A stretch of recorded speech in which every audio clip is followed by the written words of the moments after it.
Հայաստանի Հանրապետության քաղաքական դաշտի ողջ աբսուրդը հասկանալու համար, հարգելի բարեկամներ, մեղադրանք են առաջադրել Հայկ Հարությունյանին, մարտի 1-ի գործով պիտի հիշեցնեմ, որ Հայկ Հարությունյանը վաղուց մահացել է։ Մինչ այդ էլ մեղադրանք էին առաջադրել Գորիկ Հակոբյանին, Գորիկ Հակոբյանը ևս վաղուց մահացած է։ Մոտավորապես 20 տարի հարսնիկ տուն մեռել տուն հայ քաղաքական գործիչները քննարկում են, շահարկում են մարտի 1-ը։ Այդ լոզունգներով իշխանության է բերվել Նիկոլ Փաշինյանը, որ մարտի 1-ի հանցագործներին պետք է պատժել։ Նույնիսկ ես հիշում եմ, որ քաղաքացիական պայմանագիր կուսակցության հիմնադիր փաստաթղթում կար մի դրույթ, որ մարտի 1-ի ժամանակ փոխնախարարի պաշտոն զբաղեցրած եւ ավել պաշտոններ զբաղեցրած նախարարի պաշտոններ եւ այլն քաղաքական պաշտոններ զբաղեցրած անձինք պետք է հետագայում զրկվեն պաշտոնավարելու իրավունքից։ Այսպես ռադիկալ է տրամադրված եղել Փաշինյան Նիկոլը, բայց երբ Փաշինյան Նիկոլին բերեցին իշխանության, հանկարծ Փաշինյան Նիկոլը սկսեց ֆինանսական ծառայություններ մատուցել այն մարդկանց, ում այն ժամանակվա իշխանությունները բերել էին Հայաստանի Հանրապետություն եւ բաց էին թողել ժողովրդի վրա։ Խոսքը վերաբերվում է Օգանովսկուն,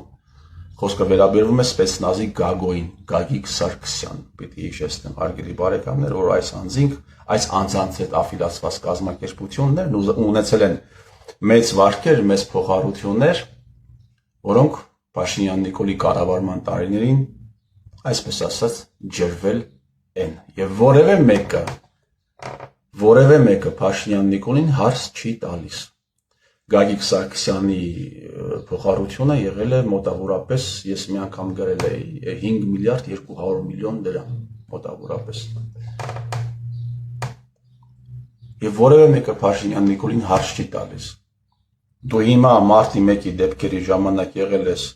ազգային անվտանգության ծառայության, որը ներդրված է եղել շարժման մեջ,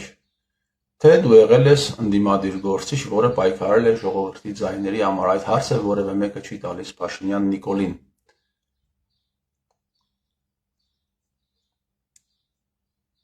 Ես հիշում եմ, որ 1999 թվականի հոկտեմբերի 27-ի գործով Դեմիրճյան ընտանիքի փաստաբանը 2019 թվականին հարցազրույց տվեց վաղեմության ժամկետի անցման հետ կապված որոշակի բաներ տեղի ունեցել, 20 տարի անցել էր, որոշակի մեղմացում կար եւ ինքը կարող էր քրեական գործից որոշ մանրամասներ հրապարակել եւ ինքը ասաց, որ մոտավորապես մեջբերում հարցազրույցը տվել է A1+-ին, որ ինքը ասաց, որ Անահելի Հունանյանը եղել է ազգային անվտանգության ծառայության գործակալ։ Եվ այդ հատվածն էլ էլի լռության տրվեց լրագրողների եւ խմբագիրների կողմից, որևէ մեկը Սերժ Սարգսյանին հարց չտվեց, թե այդ ինչպես է ստացվել, որ ազգային անվտանգության ծառայության հետ աշխատած վերահսկողության կամ տակ գտնվող կամ ուղիղ գործակալ Նահելի Հունանյանը կարողանում է զենքով զրահով մտնել, հասնել Վազգեն Սարգսյանի կողքը, այդպես դռները հերթով իրար դեմը բացվում են։ Ինչ այլոց պիտի ասեմ, որ 2018 թվականին էլ, հարգելի բարեկամներ, 2018 թվականին, երբ Փաշինյան Նիկոլը սկսեց քայլել Գյումրիից, իր առջև սկսեցին ինչ-որ մի կախարդական ձևերով բացվել բոլոր դռները Հայաստանի Հանրապետությունում։ Բոլոր ուղղակի դռները։ Քարտ բլանշ էր տրված Նիկոլ Փաշինյանին, ինչ ուզում ես արա։ Ինչ հանցագործություն ուզում ես արա։ Այսպեսի խնդիրները չեն լուսաբանվում, լռության են տրվում, այս հարցերի վերաբերյալ ուշադրություն չեն դարձնում լրագրողները եւ որպես արդյունք ունենում ենք այն, ինչ ունենում ենք։ Որևէ մեկը Ռոբերտ Քոչարյանին հարց չի տալիս մարտի 1-ի դեպքերի ժամանակ Գորիկ Հակոբյանը ձեզ զեկուցել է, որ շարժման մեջ կան ազգային անվտանգության ծառայության գործակալներ, այդ հարցը չեն տալիս։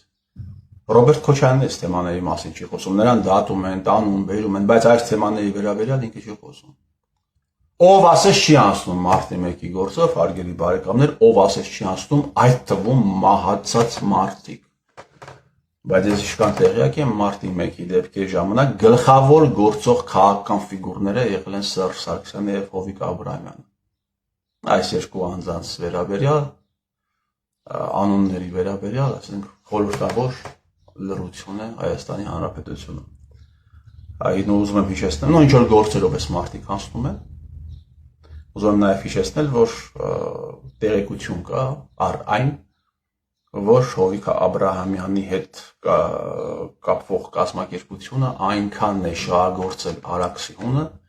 որ գետը փոխել է իր Արաքսի հովիտը, գետը փոխել է իր հունը եւ հսկայական տարածքային կորուստներ է պատճառել Հայաստանի Հանրապետության այս թեմայի վերաբերյալ միանգամ էլ դատարանում է այս թեմայի վերաբերյալ խոսք գնացել, բայց լրատվական դաշտում, ինչպես դուք տեսնում եք, հարգելի բարեկամներ, բացարձակ լռություն է։ Նույնիսկ ես իշքան գիտեմ, Հայաստանի կառավարությունը իշքան տեղյակ եմ, դիմել է Թուրքիայի կառավարությանը, սահմանի հետ կապված Թուրքիայի կառավարությունը ասել է ոչ չի լինի, կա սահմանը պայմանավորվածություն կա, որ պիտի անցնի Արաքսով էլ անցնելու է։ Սա խայտարակություն է, հարգելի բարեկամներ։ Այս ամենը, այս փունջը, ընդամենը խոսում է նրա մասին, որ գործում է մեկ օրենք Հայաստանում, ամեն գնով պետք է պահել կորպորատիվ էտիկետ, սա կորպորատիվ էտիկետ էլ չի, սա բանդիտային էտիկետ է, սա կոոպերատիվ, ինչ որ խուլիգան կոոպերատիվ, բանդիտային բանի վրա հիմնված, ամորալության վրա հիմնված ինչ որ բաժնետիրական, վաշխառույական կազմակերպության էտիկետ այս մարդիկ չեն ուզում խախտել, մոտիվը մեկն է, փող, հնարավորինս շատ փող աշխատել։ Հիմա ինչ անենք, հարգելի լրագրողներ, բան անենք, որ այս հարցերը պարզաբանվի, ինչ անի ժողովուրդը, հոգի կանչի, Գորիկ Հակոբյանի հոգին կանչի եւ Գորիկ Հակոբյանի հոգուց հարցնի, թե արդյոք Նիկոլ Փաշինյանը եղել է հավաքագրված 2008 թվականի մարտի 1-ի դրությամբ, Հայկ Հարությունյանի հոգին կանչի, թեպետ Հայկ Հարությունյանի պրոֆիլը չի, Գորիկ Հակոբյանի հոգին պիտի պատասխանի, հա։ Ժողովուրդը դա անի, հետո էլ դա ձայնագրի տանի դատարան, ենթադրենք, եւ դատարանն էլ պիտի ասի, որ հոգու ասածը ժամանակակից հայերենով ասած ասնավանի չի։ Բա հարցրեք Սերժ Սարգսյանին։ Հարցրեք Սերժ Սարգսյանին, ինչու չեք հարցնում։ Ռոբերտ Քոչարյան, ինչու այդ հարցին չես պատասխանում։ 100 անգամ այս հարցը բարձրացրել եմ, վստահ եմ լրագրողները լսել են, ինչու այս հարցը Ռոբերտ Քոչարյանին չեք տալիս, ինչու այս հարցը Սերժ Սարգսյանին չեք տալիս։ Այն ողբերգությունը, որը տեղի ունեցել Հայաստանի Հանրապետությունում ազգային անվտանգության, ես վստահ եմ ազգային անվտանգության ծառայության միջոցով, նրանց գործակալական ցանցի միջոցով, ում որ դուք տեսնում եք հայտնի այդ քաղաքական գործիչներ, փաստաբաններ եւ այլն, ովքեր երևում են ամեն օր եթերներում, նրանց մեծ մասը հավաքագրված է ազգային անվտանգության ծառայության կողմից։ Ասում է Նիկոլ Փաշինյանը պիտի մարդ տանի ուժեղ Հայաստանից, որպեսզի կարողանա սահմանադրության մեջ ինչ-որ փոփոխություններ անել։ Իսկ կարող է ուժեղ Հայաստանի ղեկավարը հենց սկզբից եղել է ազդեցության տակ ուղիղ Սերժ Սարգսյանի եւ ուղիղ Նիկոլ Փաշինյանի։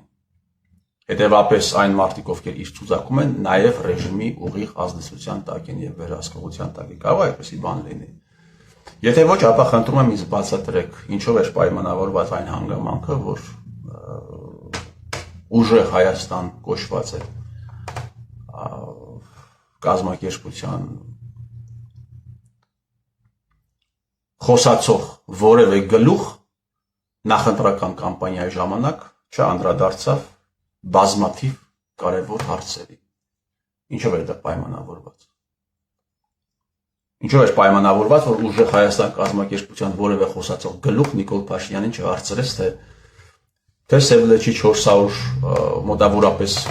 400-ին մոտ Սևլեչի հատվածում գտնվող զինվորականների վերաբերյալ, հարյուրավոր զինվորականների վերաբերյալ, ովքեր ըստ էության գտնվում են փաստացի պատանդարության մեջ, թե Հայաստանի արևմուտքում տեղի ունեցած Հովիկ Աբրահամյանի ձեռքով տեղի ունեցած այլանդակության վերաբերյալ չհարցրեց այն մարդկանց վերաբերյալ, ովքեր ում դեմ Փաշինյան Նիկոլը պայքար է տանում, բայց վարկերն է փակում, այդ կոնֆուզի վերաբերյալ ոչ մի հարց չտվեց, Մարտի 1-ի դեպքերի վերաբերյալ հարց չտվեց, թե ինչպես է ստացվել, որ ինքը Օգանովսկու կամ Գագիկ Սարգսյանի վարկերը, փոխառությունները, պարտքերը դերել է այն քաղաքացիների ուսերին, ում վրա էին բերվել հենց այդ նույն մարդիկ Մարտի 1-ի դեպքերի ժամանակ։ Այսպես մոլորեցնելով մարդկանց, շփոթեցնելով մարդկանց, հայ ջոչերը իրենց սև գործը տանում են առաջ, բայց ես վստահ եմ, սա մի օր ավարտվելու է և հայ ազգը ազատվելու է ձեզանից։ Ես ձեր տիրոջ մերը